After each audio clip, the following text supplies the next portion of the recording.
Hello and welcome back. Today, Will and myself, Jamie, we're going to do another mini battle challenge.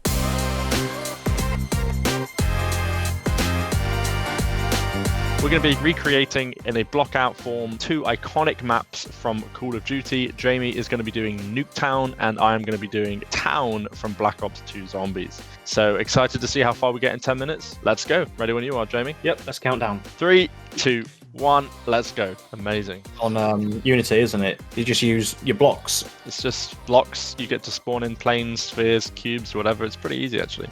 I've got a box, a cylinder, a mesh, a polygon, a sphere, and a torus to play with. Best of luck. We're a minute in already, so I just know my scale's going to be terrible. Oh yeah, that's going to be the hardest part for sure. It's getting all the scaling right. So I'm using this reference of Nuketown. So obviously just doing what I can from the image here and plopping stuff accordingly. I'm hoping it comes out okay. Yeah, and I've got reference from Town in my head from all the hours back in the day. You do much blocking out of levels, Jamie? I did a block out once when I was following one of the Unity courses, so I'm using a different engine. I mean, I know what elements you have to use, but when it comes to, like, I want to put a roof on top of the house here, but I haven't got a clue how to go about that. Yeah. You know, some sort of triangle. Yeah. But, no, I'm just going to do a lot of copying and duplicating. I mean, that's not cheating, is it? Copying and duplicating. That's not cheating, nah. I'd say that's pretty standard, to be honest, yeah. To be honest, you could even just cheat your way to a triangle by just rotating a cube sort of on its side. Yeah. That's brilliant, Will. Well done. Will's helping me win. Thanks, Jamie. I can help you win, Will. What you need to do is just close down Unity. Start again.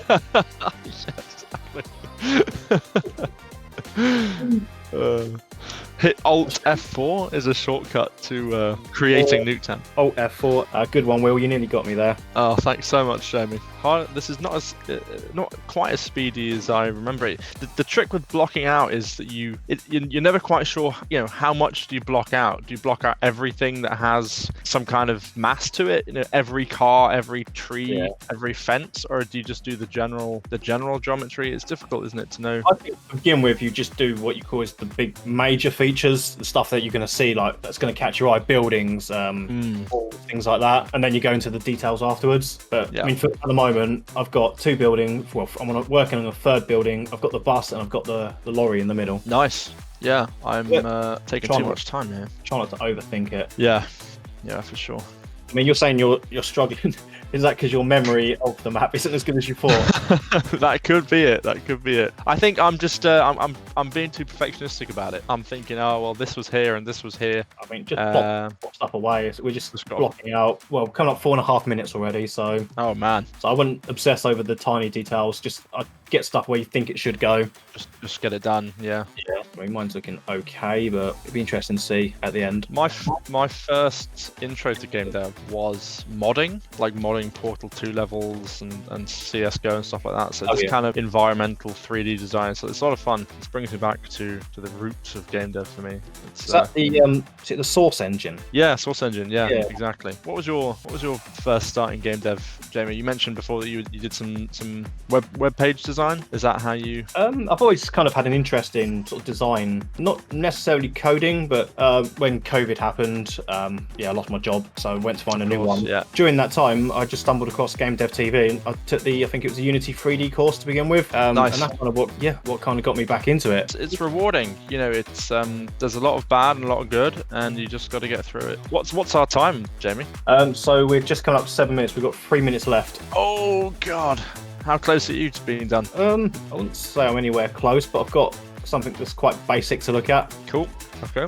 So I've got everything inside this combiner thing. It's kind of messing it up when I'm trying to select things. I don't know if I need that combiner. You're like, what? What are you on about, combiner? Yeah, I don't know what the hell you're talking about. He's a fool.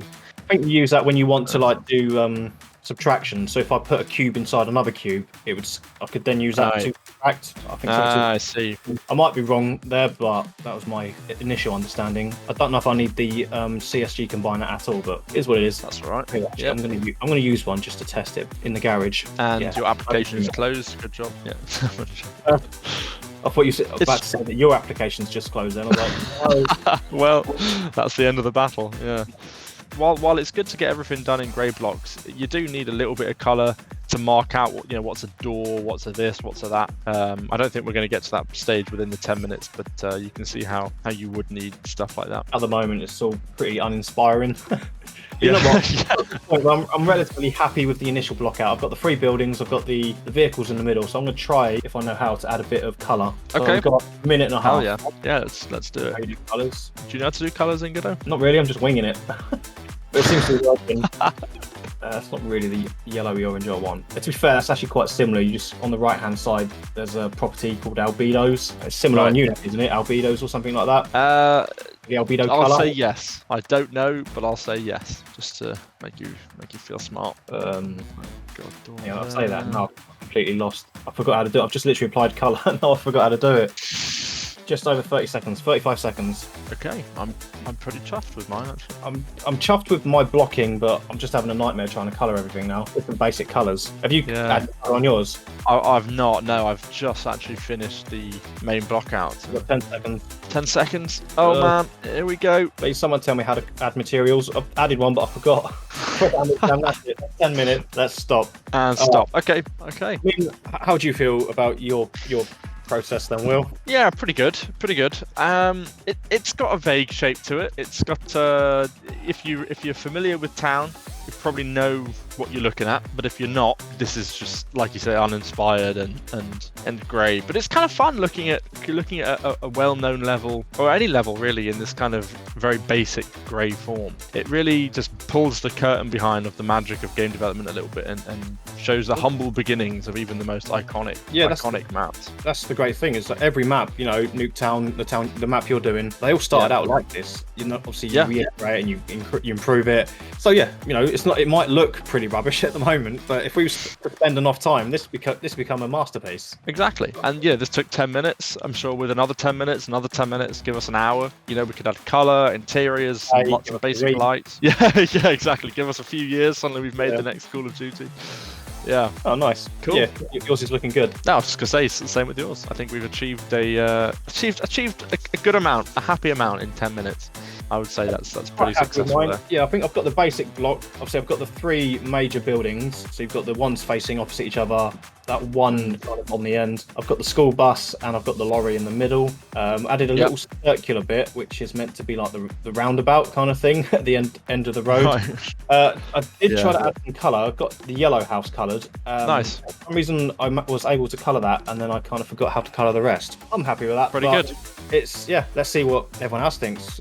And if you guys are new to blocking, or you're thinking what's the point of this, it's a great way to just trial some level design, to just get a level down there nice and quick, and it's a good way to iterate on it without having to spend ages adding details and texturing and this, that and the other. You don't want to do all of that only to find that you've got to change something later on. So it's a good way of just getting the basic structure down, and it's quite fun actually. So with Godot and Unity, it seems you can just go into the engine, you've just got prefabs to work with, you've got some basic blocks to work with, so no modeling experience required. Super easy. Pretty happy with that. Awesome. Let's see what everyone else thinks. Thanks Jamie, appreciate it. Yeah, you're welcome. See you next one. Yep, see you next time, guys. Bye-bye.